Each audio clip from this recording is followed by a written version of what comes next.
ഞാൻ എന്നോട് എന്തെങ്കിലും തെറ്റ് ചെയ്തിട്ടുണ്ട്, നീ എന്നോട് ക്ഷമിക്കാം. ക്ഷമിക്കാലോ. നീ എന്താ തീർത്ഥാടനത്തിന് പോവാണോ? അല്ല, നമ്മളെല്ലാരും മരിക്കാൻ പോവല്ലേ, അതിനൊന്ന് എല്ലാരോടും ക്ഷമ ചോദിക്കാന്ന് വിചാരിച്ചു. മരിക്കാനോ? നീ എന്താ തേങ്ങ പറയുന്നത്? പിന്നെ നീ ഇതൊന്നും കാണുന്നില്ലേ? ആംഗ്ലർ ഫിഷ്, ഡൂംസ്ഡേ ഫിഷ്, ലെവിയത്തൻ, അങ്ങനെ അങ്ങനെ അങ്ങനെ. പേടിക്കണ്ട കേട്ടാ, ഇപ്പൊ ചത്തുപോവേ, പേടിക്കണ്ട കേട്ടാ. കടലിലെ പ്രതിഭാസങ്ങൾക്ക് പിന്നാലെയാണ് കഴിഞ്ഞ 2 ആഴ്ചയായി social media. Angler fish, oarfish, false killer തിമിംഗലങ്ങൾ, കേരളത്തിലെ അസാധാരണ ചാകര എല്ലാം സോഷ്യൽ മീഡിയയിൽ വലിയ ചർച്ചയാണ്. ലോകം അവസാനിക്കാൻ പോവുകയാണ്. ഈ ക്യാപ്ഷനോട് കൂടിയാണ് വീഡിയോകൾ മുഴുവൻ. എന്തായാലും ചാവാൻ പോവല്ലേ, ഇനി പഠിക്കണോന്നാണ് ചിലരുടെ ചോദ്യം. ഇനിയിപ്പോ പണിക്കൊന്നും പോണ്ട, രാജിവെച്ച് കളയാന്നും ചിലരൊക്കെ പറയുന്നുണ്ട്. ജോക്സ് അപ്പാർട്ട്, എന്താ ശരിക്കും ഈ കൊച്ചു ഭൂമിയിൽ സംഭവിക്കുന്നേ?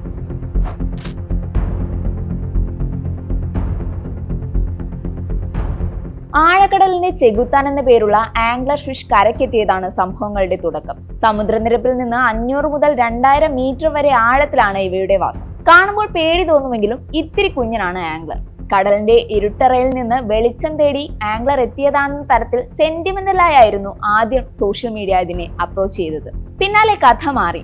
ആഴക്കടലിൽ അസാധാരണമായി എന്തെങ്കിലും സംഭവിക്കുന്നുണ്ടോ എന്ന ചോദ്യം ഉയർന്നു തുടങ്ങി. വെള്ളി കലർന്ന നീല നിറമുള്ള മുമ്പെങ്ങും കണ്ടു പരിചയമില്ലാത്ത മറ്റൊരു മത്സ്യം മെക്സിക്കൻ തീരത്ത് പ്രത്യക്ഷപ്പെട്ടു.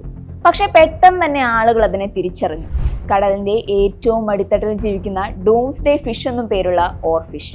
വലയിൽ പരിക്കേറ്റ നിലയിലായിരുന്നു ഓർഫിഷ് കരക്കടിഞ്ഞത്. എന്നാൽ ഈ മത്സ്യവുമായി ബന്ധപ്പെട്ടുള്ള അന്ധവിശ്വാസങ്ങളും മിത്തുകളും ആളുകളെ പെട്ടെന്ന് പരിഭ്രാന്തരാക്കി. ലാൻസറോട്ട് തീരത്ത് വീണ്ടും ഒരു ഓർഫിഷ് കൂടെ എത്തിയതോടെ അഭ്യൂഹങ്ങൾ കൂടുതൽ ശക്തമായി. സാധാരണയായി കടലിന്റെ 680 മുതൽ 3280 അടി വരെ ആഴത്തിലാണ് ഓർഫിഷിന്റെ വാസം. ജാപ്പനീസ് മിത്തുകൾ പ്രകാരം ഓർഫിഷുകൾ കടൽ ദൈവത്തിന്റെ ദൂതന്മാരാണ്. വലിയ ഭൂകമ്പങ്ങളോ സുനാമിയോ സംഭവിക്കാൻ പോകും മുമ്പാണ് ഇവ ഉപരിതലത്തിലേക്ക് എത്തുന്നതെന്നാണ് വിശ്വാസം. ജപ്പാനിൽ 15000 പേർക്ക് ജീവൻ നഷ്ടപ്പെട്ട സുനാമിക്ക് മുൻപായി 20 ഓർഫിഷുകൾ തീരത്തടിഞ്ഞതായും റിപ്പോർട്ടുകളുണ്ട്. ഓർഫിഷും ആംഗ്ലർ ഫിഷും പ്രത്യക്ഷപ്പെട്ടു. ഫാൾസ് കില്ലർ തിമിംഗലങ്ങൾ കരക്കടിഞ്ഞു. പിന്നെ സോഷ്യൽ മീഡിയയിൽ ചർച്ച മിത്തുകളിൽ മാത്രമുള്ള ലെവിയത്തനായി.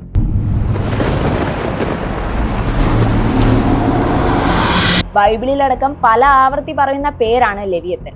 ആ ഭീകര സ്വത്തം കടലിനുള്ളിലുണ്ടെന്നും അത് പുറത്തെത്തുന്നതോടെ മനുഷ്യരാശി അവസാനിക്കുമെന്നുമാണ് സോഷ്യൽ മീഡിയ പറയുന്നത്. ലെവിയത്തൻ കടലിൽ നിന്ന് പുറത്തു വരികയാണെന്നതിന്റെ തെളിവായി ഗൂഗിൾ എർത്ത് മാപ്പുകൾ വരെ ഉണ്ടായിരുന്നു.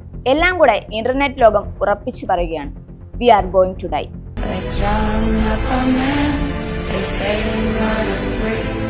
എന്നാൽ സത്യത്തിൽ നമ്മളെല്ലാം മരിക്കാൻ പോവുകയാണ്. ഇതിന്റെ എല്ലാം ശാസ്ത്രീയ വശങ്ങൾ കൂടെ പരിശോധിക്കണ്ടേ? ആദ്യം ലെവിയത്തന്റെ കാര്യമെടുക്കാം. ഗൂഗിൾ എർത്ത് മാപ്പ് എന്ന് പറഞ്ഞ് പ്രചരിക്കുന്ന വിഷ്വൽസ് യഥാർത്ഥ സാറ്റലൈറ്റ് ഡാറ്റയും ഗോഡ്സില്ല പോലുള്ള സിനിമകളുടെ ആനിമേഷനും ഉപയോഗിച്ച് ആരോ ഉണ്ടാക്കിയെടുത്ത വീഡിയോ ക്ലിപ്പ് മാത്രമാണെന്ന് മാപ്പിംഗ് എക്സ്പേർട്സ് വ്യക്തമാക്കുന്നു. ഓർഫിഷിന്റെ കാര്യമെടുത്താലോ? ഈ മത്സ്യവും ഭൂകമ്പവും തമ്മിൽ ബന്ധമുണ്ടെന്നതിന് ശാസ്ത്രീയ തെളിവുകളൊന്നുമില്ല. ഇത് സീസ്മോളജിക്കൽ സൊസൈറ്റി ഓഫ് അമേരിക്കയുടെ ബുള്ളറ്റിനിൽ വ്യക്തമായി പറയുന്നുണ്ട്. കടലിനടിയിൽ ഉണ്ടാകുന്ന ഭൂകമ്പത്തിന്റെ സീസ്മിക് തരംഗങ്ങൾ ഡൂംസ്ഡേ മത്സ്യങ്ങളെ കരയിലേക്ക് തള്ളിവിടുന്നുണ്ടെന്ന് പറയപ്പെടുന്നുണ്ടെങ്കിലും ഇതിനും കൃത്യമായ തെളിവുകളില്ല. ആംഗ്ലർ ഫിഷ് ഉപരിതലത്തിലേക്ക് എത്താൻ കാരണം അതിനുണ്ടായ ശാരീരിക പ്രശ്നങ്ങളാവാമെന്നും വിശദീകരണങ്ങളുണ്ട്. പക്ഷേ ഈ അസാധാരണമായ സംഭവങ്ങളും കാലാവസ്ഥാ വ്യതിയാനവും തമ്മിൽ ബന്ധമുണ്ടെന്നാണ് പല ശാസ്ത്രജ്ഞരും വ്യക്തമാക്കുന്നത്.